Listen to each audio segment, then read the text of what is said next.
Hey everybody, it's Courtney Benson with Sage to Pine Properties and Ryan McMillan with On Point Advice.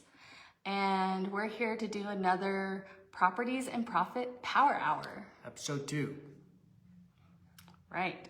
So, we're gonna just kind of pick up where we left off on our last episode and continue some of the conversations that we were having then. We were discussing budget and credit and what to look for in a house, when to start working with a realtor, things like that. So we're going to kind of pick up where we left off, and we are open to questions. So if you have a question, just put it in the chat and we will try to answer it. If we don't have the answer, we might save it for the next week's or the next time that we do this, because sometimes I don't know all the answers to the questions, and neither does Ryan. So, so we're going to be truthful with you and let you know what we know. So, yeah, what do you think? I think that's a great intro. I think, like you said, we picked up on some credit and budgeting stuff last time, and so I think we'll continue on that a little bit. I might throw in we'll throw in some credit card stuff. That's kind of an important part of the savings and budgeting process, is figuring out how you're spending your money and how you want to do certain things. So without any more intro, once again, post questions if you have them, throw them in the comments, and like Court said, we'll get to them later, or if we can answer them now, we will. So let's go into some credit card stuff. It doesn't matter what you use to purchase things, whether you use a debit card or credit card, but there are some advantages to using credit cards. You just have to be careful because the interest on those can rack up really quick, as I'm sure almost everyone has found out when they started using a credit card. Mm-hmm. I know when I was younger, I would just get one and we used it for gas. And we let it go through just to see, and it does add up quick if you're making minimum payments and you have a high interest credit card. So we got to be careful with that. They'll sneak up on you. Yeah, real quick. Mm-hmm. And once you get in the hole, it's way harder to get out. So if we just stay out of it, we're much better off. Right. So some advantages to using credit cards. They do provide a convenient and secure payment method. It eliminates the need to carry cash, which is handy. I almost never carry cash anymore. And then some offer rewards such as cash back or travel points. These can be really important if you use them correctly. My wife and I went on a trip recently, and we paid for our airline tickets almost completely off of credit card points. So they can rack up pretty well as long as you're paying off the cards and you're getting the rewards still. It can really work in your advantage. So they also add an extra layer of fraud protection, because it's a little easier to, if there's an unauthorized purchase on a credit card, it's a lot easier to go back and fix it on that than a debit card, because that money's already been taken out, whereas credit card is kind of just floating as a bank in the background. So it's a lot easier to fix those. Mm-hmm. I think a lot of more modern debit card institutions have been better about this recently. I know I had my business account hacked a while back, and I lost like $100 from Uber, just random Uber transactions, and they went in and gave that back immediately. Right. So they're getting better at it, but credit cards are usually a little better with that. Yeah, so. Yeah. Like I said, when using credit cards, there is a large consideration, and that is the interest rate. High interest rates can accumulate quickly. And the other thing about credit cards, kind of an important thing, is that they actually reduce the pain of loss and make spending easier. What the pain of loss is when you give someone cash, like when you physically give someone cash, it hurts you a little bit mentally, because you're feeling that loss. Mm-hmm.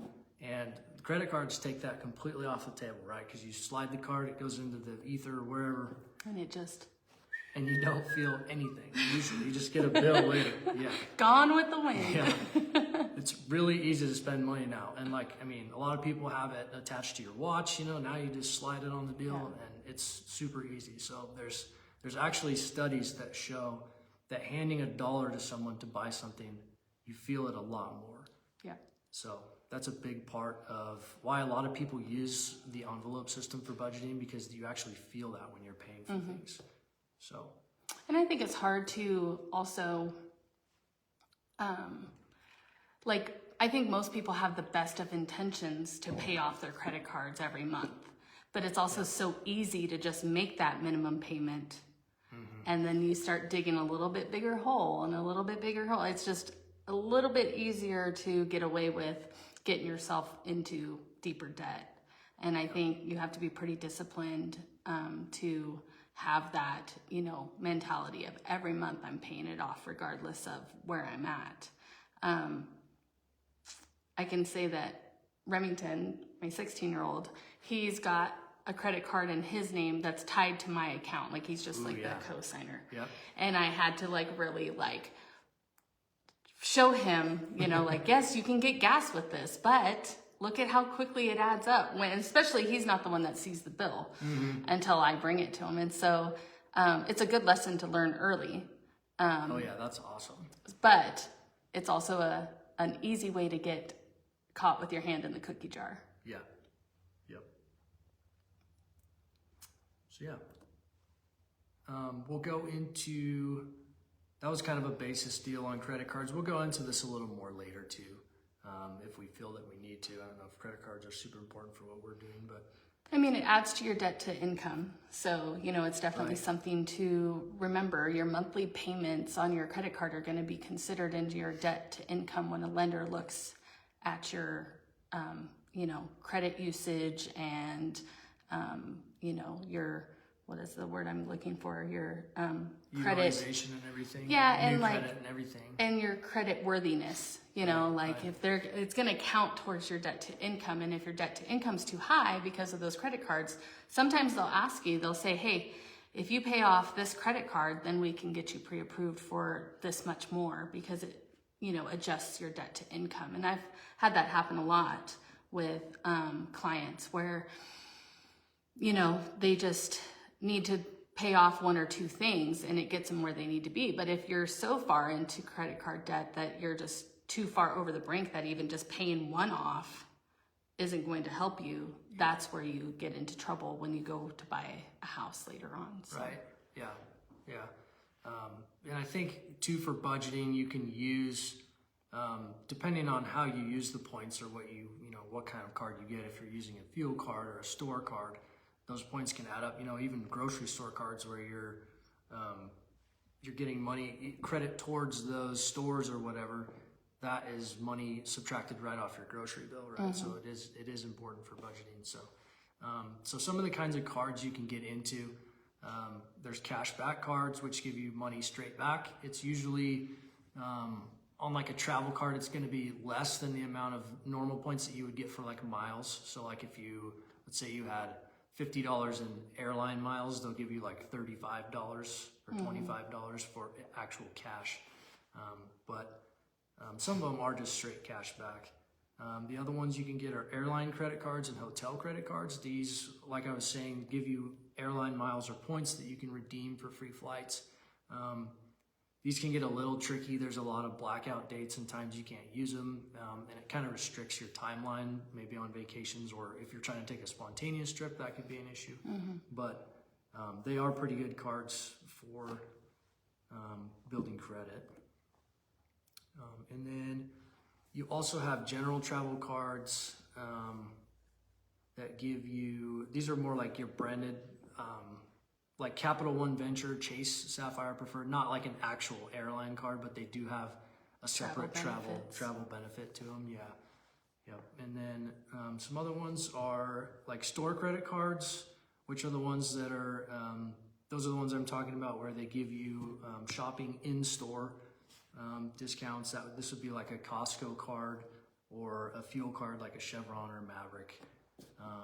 Those can help save you money, and some of them even give you, if you have an account with them, it gives you 10 cents off at the pump. Right? So those they're pretty cool cards, and most of them are free, I think. I know the Maverick one is, so. It makes me think of the, I don't know if you've seen the movie Friends with Benefits with Justin Timberlake, and she's like, who maxes out their Old Navy credit card?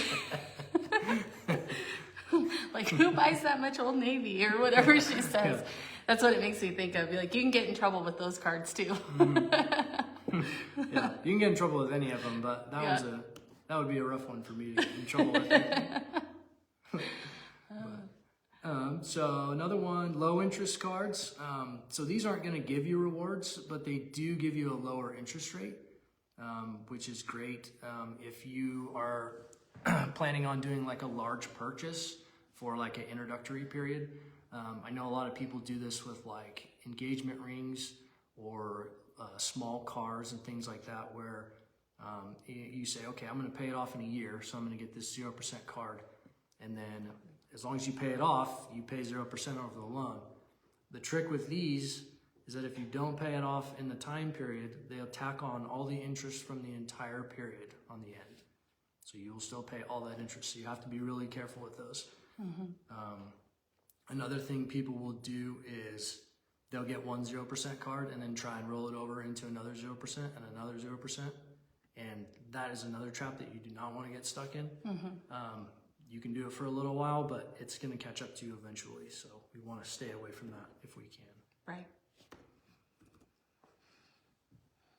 And then also we have, there's some student specific credit cards. So this is for like if you're a university student, college student, you have to be, I don't know what the minimum credits you have to be taking. I think you have to be considered a full-time student to get these cards, but they usually have no annual fees and pretty low interest, usually 0% actually starting for like 6 months.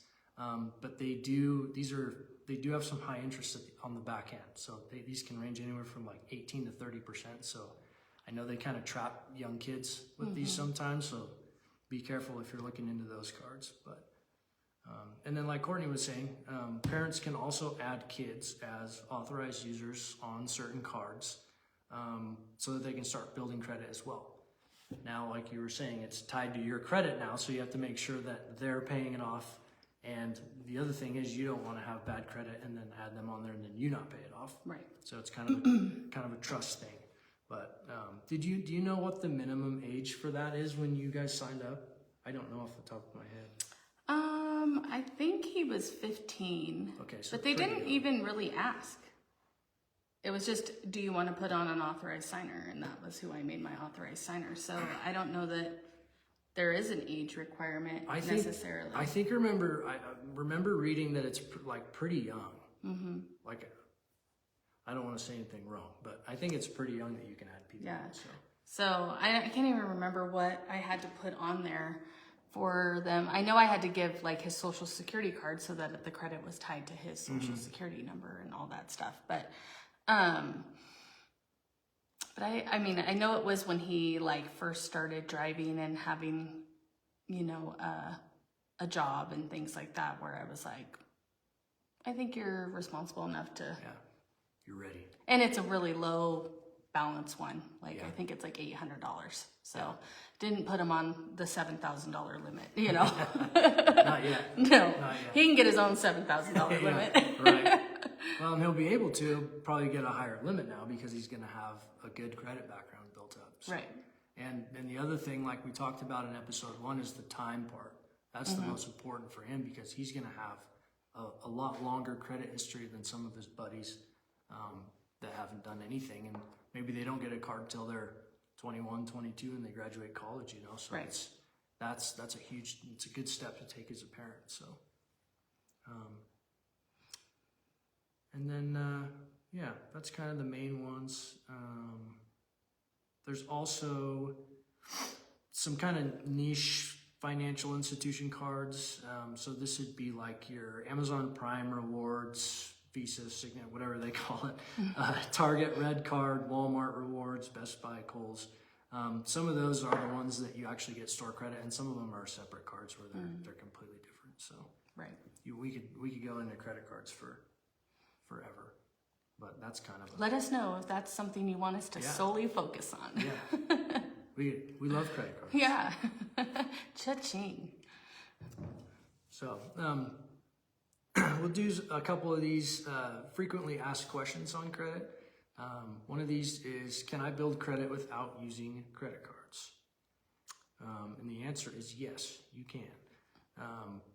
You can opt for credit builder loans where you borrow small sums that are held in separate accounts.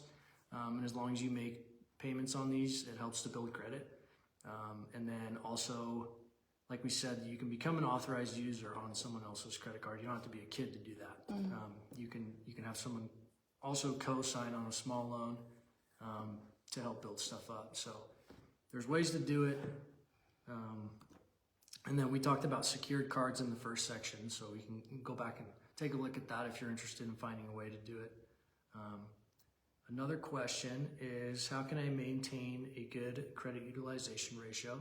This is kind of review from the first episode as well, but to maintain that ratio, we want to keep our credit card balances below 30% of our total available credit.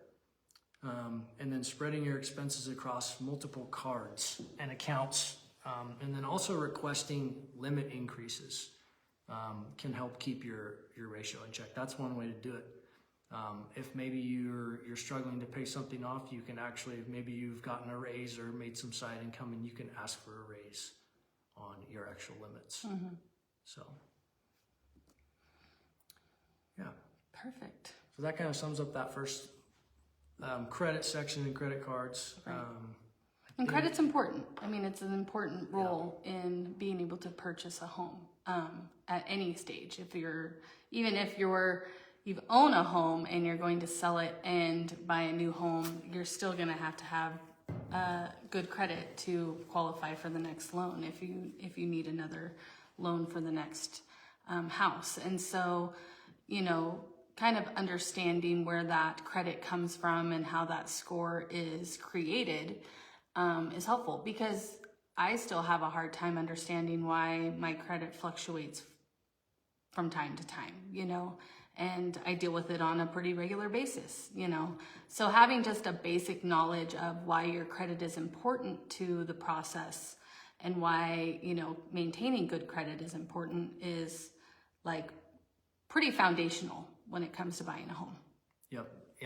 And it's a lot easier to lose the trust of these institutions than it is to gain it. So as long as we stay on top of it and make sure we're checking our score, 3 times a year through our main credit unions, and we want to make sure that we're watching all that stuff so we can stay on top of it. There are some apps like Credit Karma, and Experian has one too, that you can link them to certain accounts, and then it'll show you updates they're more general scores. They're not going to be exact, but it gives you an idea where you're at. And then they'll also send you emails that say, hey, just so you know, your score went up 5 points or went down 5 points. Right. And you can look in and see, oh shoot, what did I do? What's going on? Yeah. So those are not great tools to help us kind of track that stuff. Yeah. I think along the lines with, budgeting for a home and being able to save the money that you need to save, or potentially have money that you need to purchase a home.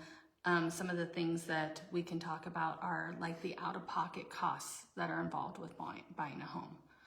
So I tend to get a lot of people that are like shocked at the home buying process, because I think there's so many folks that think that it is like buying a car. You go in, you have your down payment, you haggle a little bit, and then you go away with your car by, the end of 8 hours. Yep. Or whatever. Drive off the lot. Right. And buying a home is so much more of a process. And there's also so many more out-of-pocket expenses that are involved, that it sometimes is a lot and overwhelming for people, especially like the first conversation we have, especially if they're like, I don't really have any money saved, I'm just looking into what this is going to take, right? So I would say the first cost that is associated, that most people know about, is the down payment. And down payment, a lot of people will assume has to be that big 20% number, which is great to have. There's benefits to having 20% down, but it is not necessary. And there are loans out there that you can put as little as 5 or 3.5% down to secure your property. There's also, and the cool thing is Baker County falls under, like the entirety of Baker County falls under the USDA program, so the rural development. And with that, it's a 100% loan. A lot of times people will call it the first-time homebuyer loan. Yep. You don't necessarily have to be a first-time homebuyer to use it, but the reason why they call it that is because it's a 0% down loan. So it's 100% that they loan out to you instead of like an 80-20 or a 95-5 or whatever. So you don't necessarily need that whole 20%. And that's definitely a conversation that you can have with an agent and a trusted lender. And a lot of times your agent can refer you to a trusted lender. And you can have those conversations about, maybe putting all that 20% down isn't going to benefit you as much as maybe holding some of that money in your pocket to pay for updates or, buy down points for the interest rate or whatever it might be. And so that's a good conversation to start with a lender and an agent. On top of that, so there's that cost. And then we have what's called earnest money. Earnest money is basically a deposit that you're giving, and it's held either in escrow, and some real estate agencies have what are called client trust accounts that they hold this money in. But we hold it as a deposit that you are making good faith attempts at purchasing this home. So you're following through on all your loan obligations, you're moving through your contingencies at a timely manner, and you are serious about buying this property. You can lose your earnest money, and the ways you lose your earnest money is you breach the contract in some way, shape, or form. You have an inspection period and the time lapse, and then you decide, nope, I don't want it, the inspection scared me. Well, unfortunately, you're out your earnest money because you didn't meet your time period. As a realtor, it's one of my number one jobs is to protect your earnest money so that you don't lose your earnest money. I have had, on just one occasion, I have had one set of buyers that were like, we're fine with losing it, we don't want to move forward. And that does happen sometimes.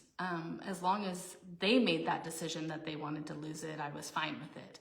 But I hope, knock on wood, and I would like to say that I don't want to lose somebody's earnest money because I wasn't paying attention to where their timelines are, where their contingencies lie, things like that. So, but that earnest money generally in our area, it can vary, and it is a negotiable cost. Sometimes a seller might ask for more or might want it in a different manner, but in general, when I write an offer, it's about $1,000 that we put down as earnest money. Because you want it to, you want to keep that money. You don't want it to be such a little cost that you're okay with walking away with it, right? Right. You got to have some skin in the game. Right. And so that's kind of what you're showing those sellers is we're giving you some skin that we're not going to walk away so that they're not losing out on potential buyers that are more serious.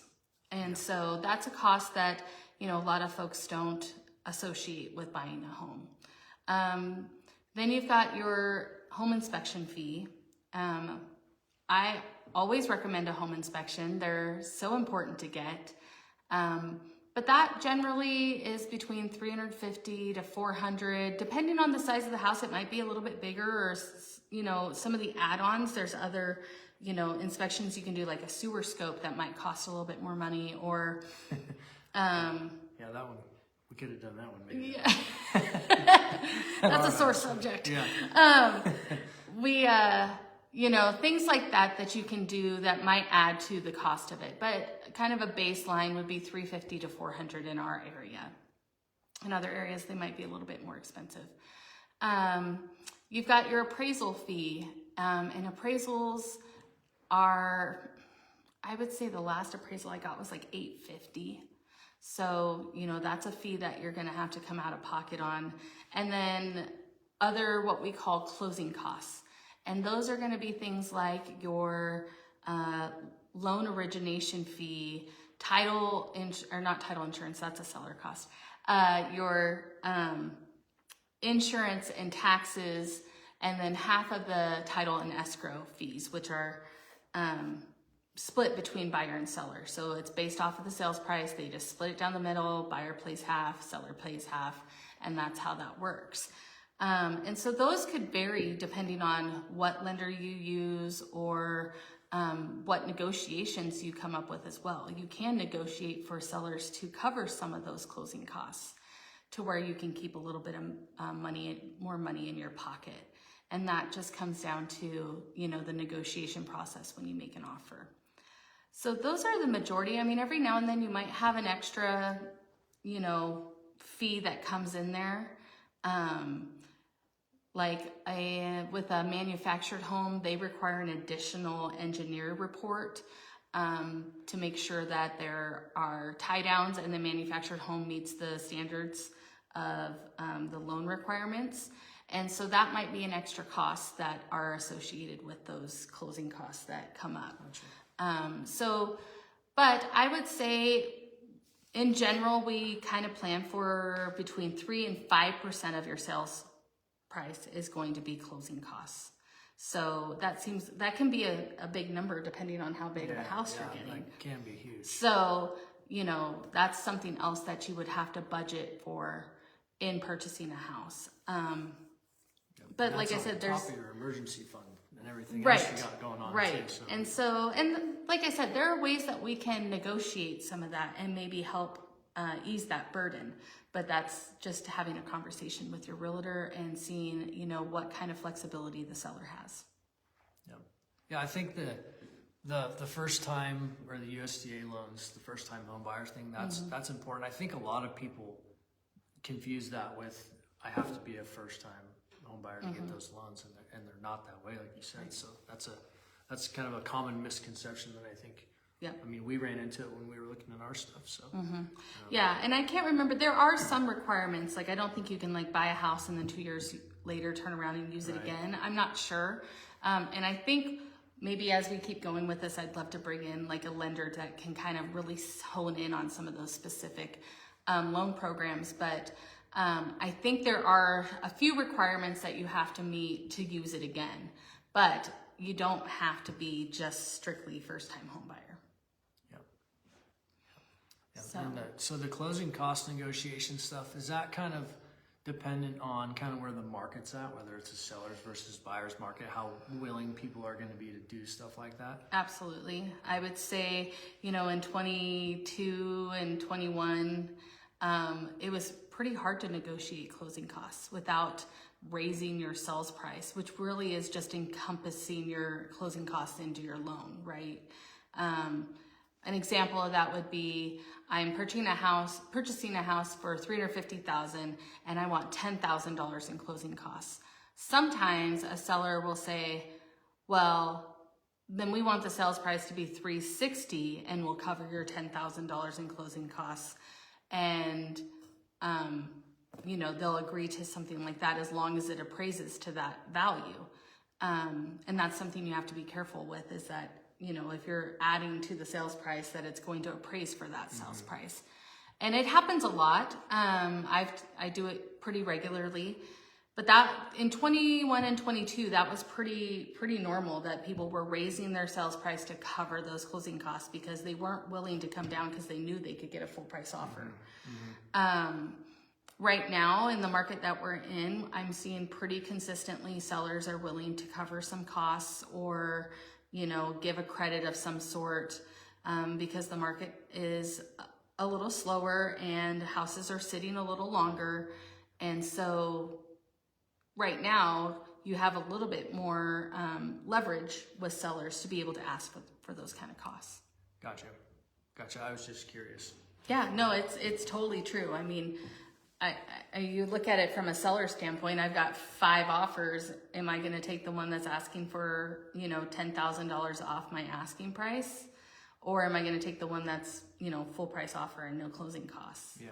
You know, Yeah, things were pretty crazy a couple of years ago. Yes. So. Yeah. That was pretty I wild. felt bad for my buyers, like, Yeah. if you really want the house, this is what you're going to have to do, and there just wasn't a lot of negotiation back then. And now, yes, the rates are higher, but you're able to actually take your time, one, because the house isn't going to fly off the market in less than 6 hours after it's been posted. And 2, you're able to, negotiate and get what you feel like is a fair deal. And it might not always be your idea of the fairest deal, but it's at least more fair than, a couple years ago when it was like, sorry, you have no chance. Yeah. We have 6 offers in cash right Yeah. now that want to buy it for 10% over the price. Right, right. So, but, closing costs are something that I think are the most negotiable when it comes to, putting in an offer. That it's always a conversation that I have. So it's not uncommon for people to ask for closing costs. So I wouldn't let something like that hold you back from talking or trying to move forward with a home. It just takes a little bit more effort to find the right seller that's willing to work with you. Yeah. Yeah. And I think budgeting for these, we can go into that a little more depth, into the specifics of, once we'll go through this kind of process, and once I think we start looking at the actual home buying process, we'll kind of make some, how do I want to say, like, stepping stones that we want to try and get through as we go through the process. Like, okay, I want to have this much saved up, or try to hit this target for this much for the down payment, depending, we'll have a percentage range of where it'll be, and then we'll have this much for closing costs, and you can build these things over time instead of, all at once, because you're not going to be able to just come up with that much. Most people aren't going to be able to just Right. come up with all that money right away. So Right. it's definitely a process, and things will change, so we'll have to adjust, but we'll get into some more of those specifics as we go. And there's programs out there that can help with some of these things too. There's down payment assistant programs. There's also things that they call gift funds, where, like, say a family member will give you $5,000 towards your closing costs.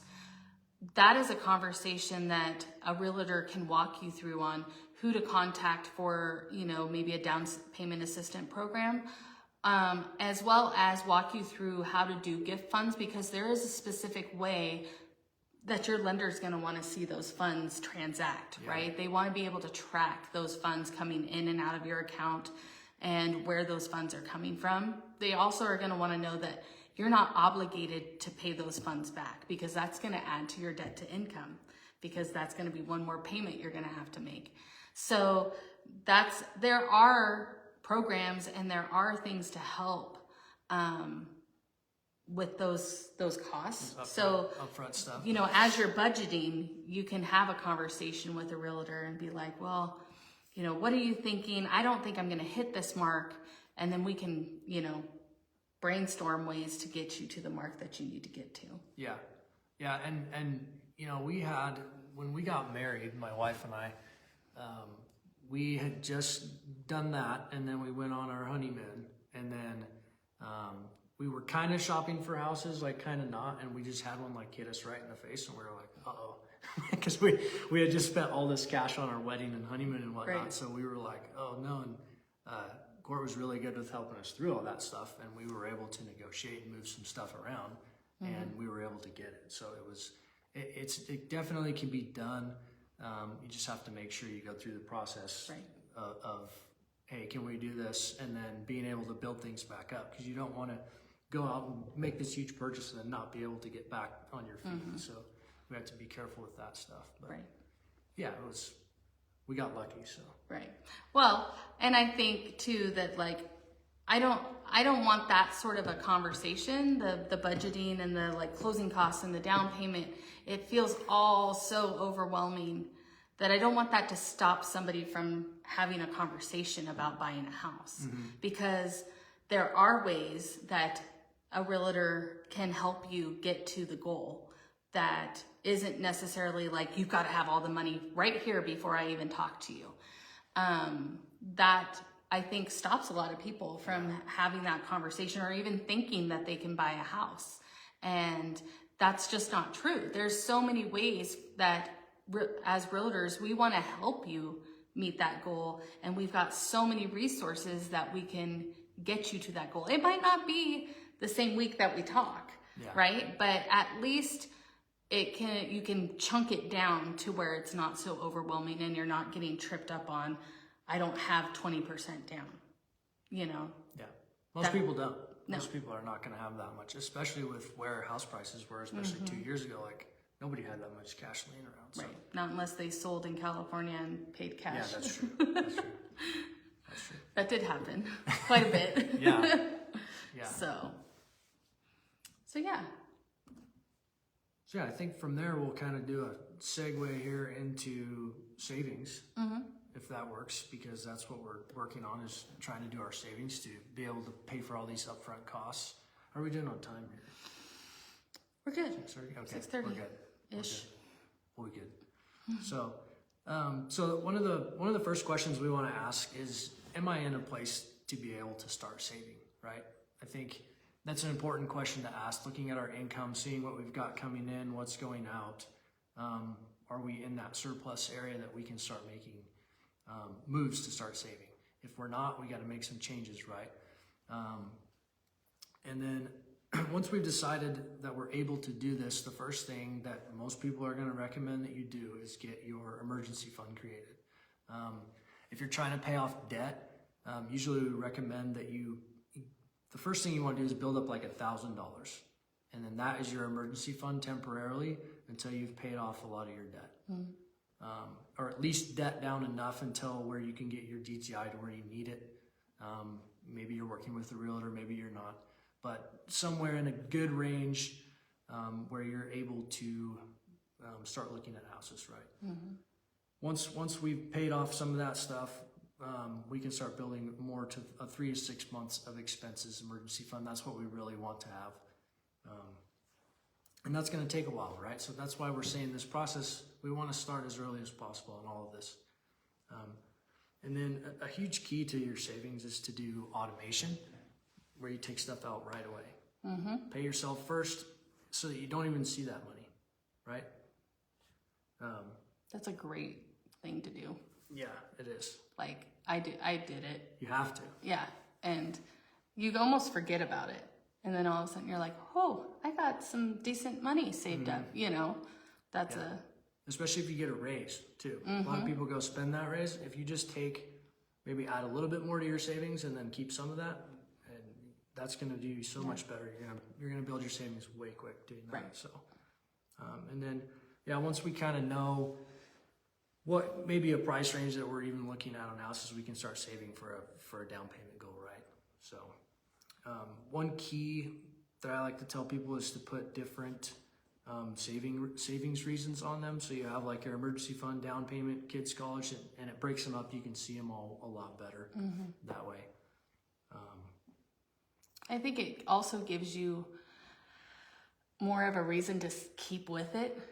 You know, like if you're just saving just to save, it's like there's really nothing tied to it. But if you say like, oh, this is specifically for this, you know, vacation fund or whatever it is, then when you go to take out of it, you're kind of like, I kind of feel like a jerk that I'm taking this out of my kids' college fund. You know, like I think it's more emotional when you name, you know, they always say don't name the puppy, you know, like because it's emotional once you do it. And so I think if you name it, it gives you more of that like emotional response when you do have to take the money out. Yeah. Well, and if you just have like let's say if you have like 10,000 in an account and it's just 10,000 savings, you know, that's just, like you said, it's just kind of boring. Whereas you cut these things apart, you can really see how much you have in each one.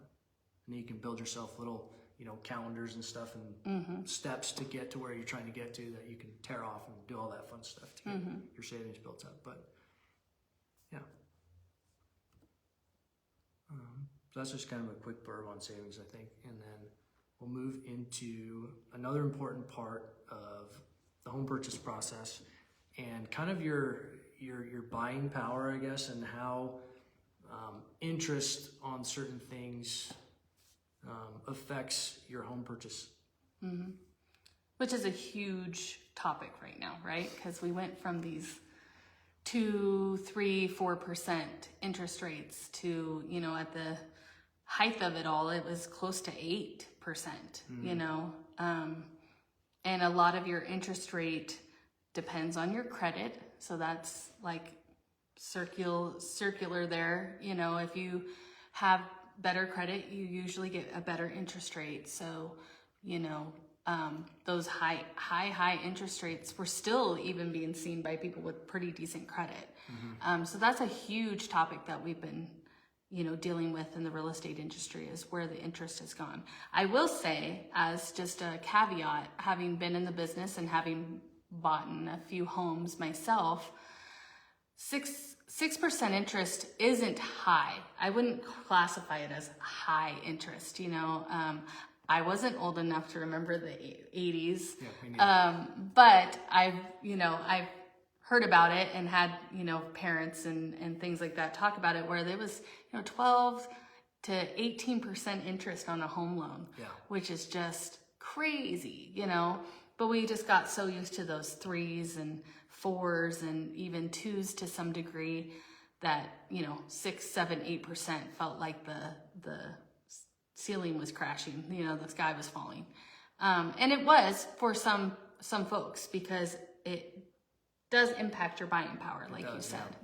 So, there's a mental anchoring that we do in our lifetimes, where, you know, you anchor at this point, and then as interest rates go down from that point or up from that point, it feels higher or lower. But if you started at the very bottom, you don't really know where the actual average is, right? So that's kind of what we're talking about. Right. So, so with that, you know, why it's important, why interest is important to you, is it helps dictate what your buying power is. You know, the higher the interest rate, the less you're going to get approved for in your loan. And it's also going to cost you more money, because you're going to have a higher payment. Maybe at the same, you know, price level house, when you had a 4% loan compared to a 6% loan, your payment's going to be higher at the 6% loan. Yep. So, do you want to And talk yeah, it's about quite a bit, really. So, just kind of as a general example, we'll take a $200,000 loan on a 30-year fixed mortgage. That's kind of it's probably low now, but it's kind of an average area, I guess. But so if you had a 4% interest rate on a loan like this, your monthly mortgage payment would be somewhere around $954, right? As compared to if maybe your credit's not quite as good, you got to take a little bit higher rate, right? And you're at a 6% interest rate. Your monthly mortgage payment can go up to almost $1,200, right? So we're looking at almost $244 per month on the same price, just with a different interest rate, right? So it changes drastically, and then the total interest paid over the loan also increases a ton, because it builds up over time so much. On a 4% interest rate, you're looking at like $143,740 on a $200,000 loan, as compared to a 6% loan, which you'd have $231,670 of interest. So it does change it quite a bit. And this comes into play with our budgeting, right? Because if we can get our DTI down, and we can get out of debt, and we can get out of these things, we can get from that 6 to that 4% rate, and then you're saving $240 a month, which is huge.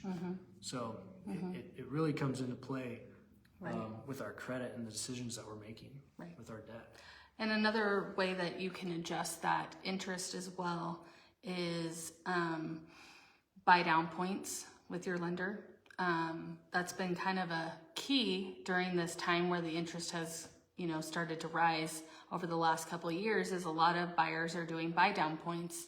And those you're basically just buying down your percentage, your points of percentage, you know. So I'm seeing a lot of buyers that will maybe start off with like a 6.4, 6.5, and sometimes they use seller's closing costs to buy down points, or they use their own funds to buy down points, and they're winding up with like a 5.7 or 5.5% interest rate. And that only lasts for a little while, but it gets them through to where they're hoping that the interest will come down and they can refinance and go on from there. So, sometimes even if you have not the greatest credit and you're getting on the higher end of your interest, there's ways that you can buy down some of those points to help you with your monthly payment and things like that. But sometimes when the interest rate just goes up, you're stuck in that funk, and that's where we saw a lot of people when the interest rates started going up in the first part of 2023, was just, they went from being a qualified buyer at $450,000 to all of a sudden the interest rates went up and they didn't find a house before those interest rates went up, and now their qualification is way less. And they can't qualify for that house that they once did before, which is important for sellers to understand too. When you have that fluctuation in interest rates, your buyer pool all of a sudden shrinks. And so that's why you tend to see those price corrections in the real estate market when the interest rates go higher compared to lower. Right now, what we're fighting along with that is the reason why we're not seeing a huge dip in the sales prices is we just don't have enough folks selling. And that's due to, the inventory flow. And that's also due because, I think I saw a stat that like 92% of homeowners nationwide are at a sub 6% interest rate right now. So to convince a seller like, hey, sell your house that was at 4%, go buy a house that is now more money and more interest, it's a little harder to do. It's hard to get a comparable house, right? Because so that's what's causing that low inventory. And so that's what's like, our prices came down some, but we've kind of plateaued because we're still within that low inventory range. Makes sense.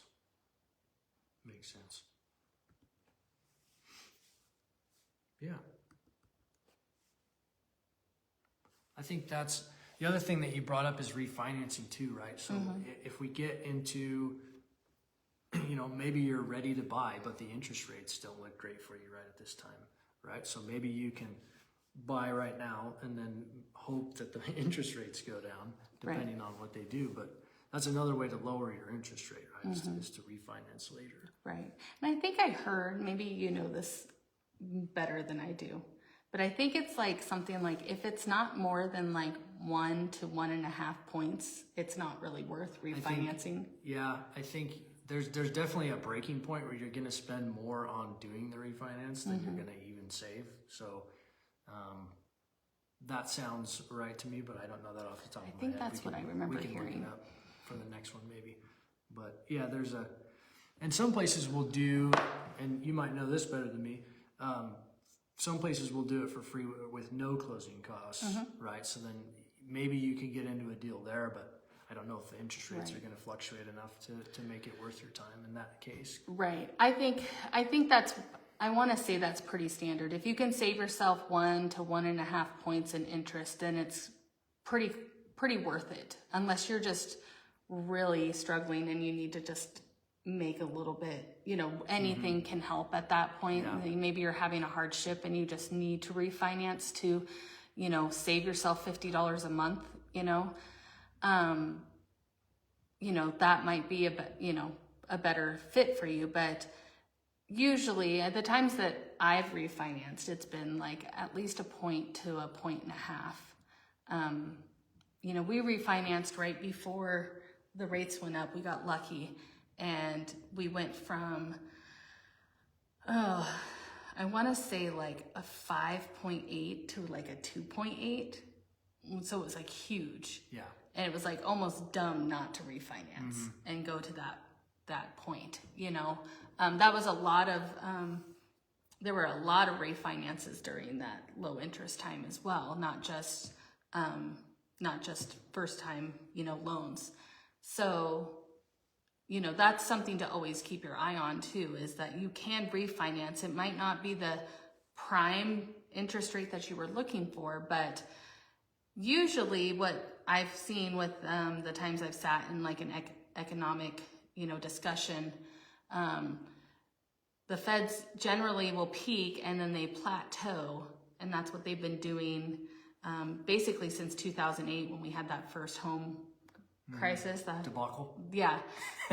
They decided, they made some steps, and instead of doing this, which was what they were doing up until that point, you know, high interest, low interest, high interest, low interest.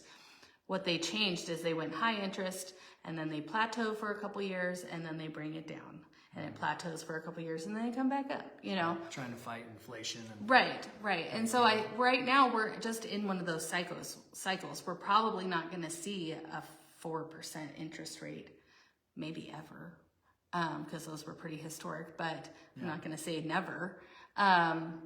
But we're not going to see that probably anytime soon, but we're probably just going to kind of cruise along for a little bit, and then, you know, we'll start seeing things tick down as the economy rebuilds and things like that. Yeah, and I think a good thing to remember with interest rates is that we're looking at a really long-term period, right? I mean, we're talking like 15, 30 years. So I think people kind of panic a little bit over interest rates because it is important, but I think spread out over a long time, you're going to have some highs, you're going to have some lows, but the good thing with you know your fixed interest rates is that you could have a 6% interest rate and it could shoot up to 12.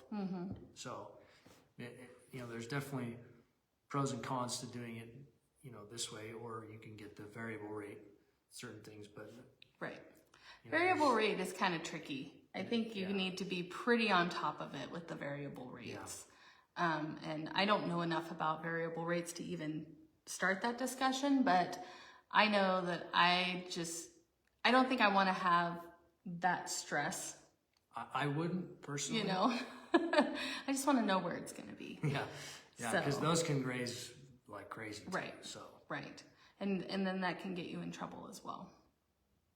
Yeah. So. Yeah, I think we're good on time, right? Yeah, we're getting close.